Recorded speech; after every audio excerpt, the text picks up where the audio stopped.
It's wet, it's raining, it's damp, there's no sunrise, and I'm in the woods.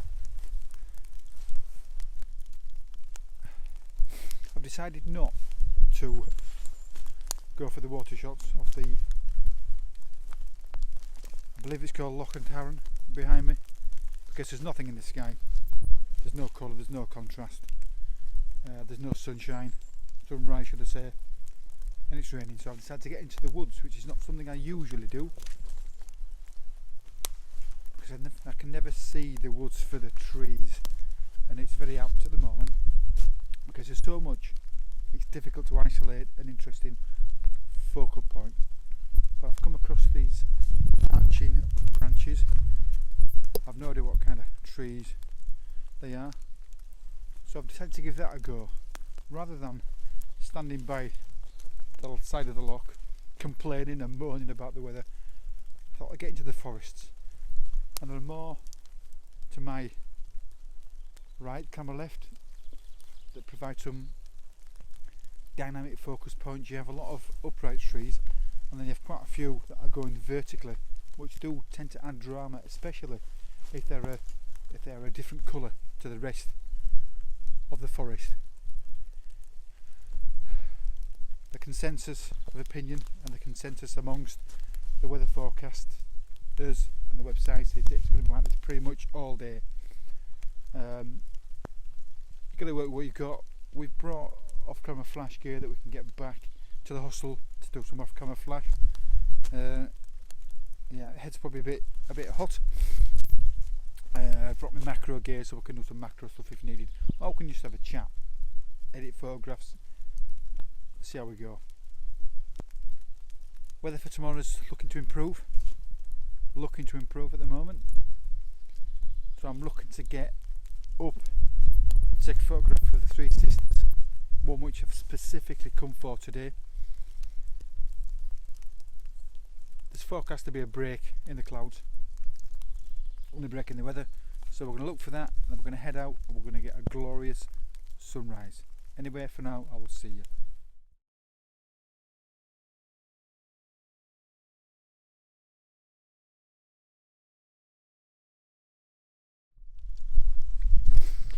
Morning again.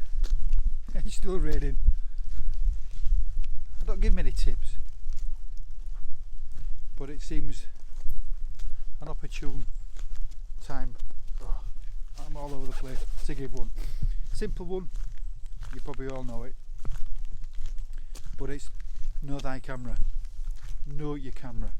I've done this before when it's been raining, when it's been dark, and I've been fumbling around trying to find the settings without having to actually look at the camera, and it's a lot easier. It's quite easy to set up cameras, so buttons do certain things. Like I've got a couple of the two buttons on the front of my Nikon. I can program them to do specific things, and at the moment I've got them set up. One of them's to deal with the external shutter release, so I can press that and I can take it straight to use the external shutter release. The other one's depth of field preview, which I rarely use, to be honest. I've also got my back button focus set, and I've got other settings done, but also with the knobs and dials. I know where they are. One of the most specific ones is the focus lock button on the front. I can change it from autofocus to manual focus by just sliding my hand in and changing it. It's a lot easier, especially at the moment because I've got my rain cover on, and having to get your hands inside without knowing where it is and fumbling around, you can lose a shot by not being able to know exactly where it is. Anyway, tip number one, probably tip number one of one, but you never know. I think we may have finished here. Could be time to head back for some breakfast, to regroup and to work out what to do for the rest of the day. As I say, it is forecast to be rain all day, so we may very well just mooch around the hostel and see what we can get. Just me back there. Anyway, time to pack up and we'll see you.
Morning again. Well, found a lone tree.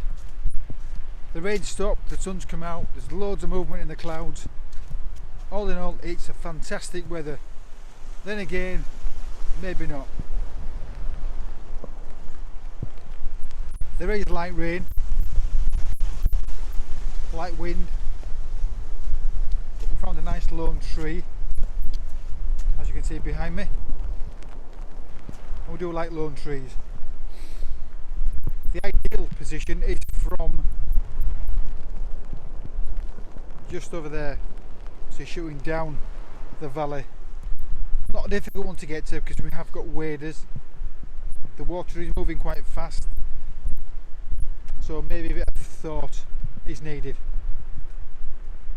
I've taken a few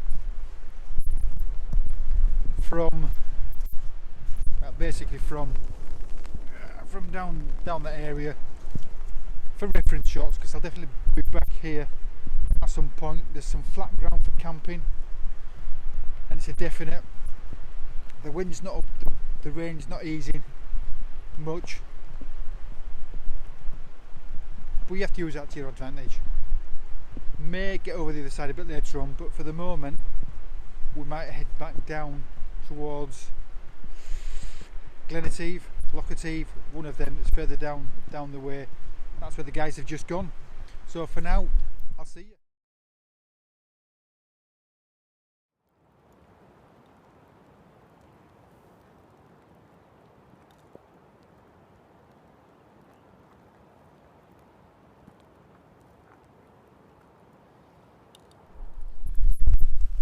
Good afternoon. It ain't stopped.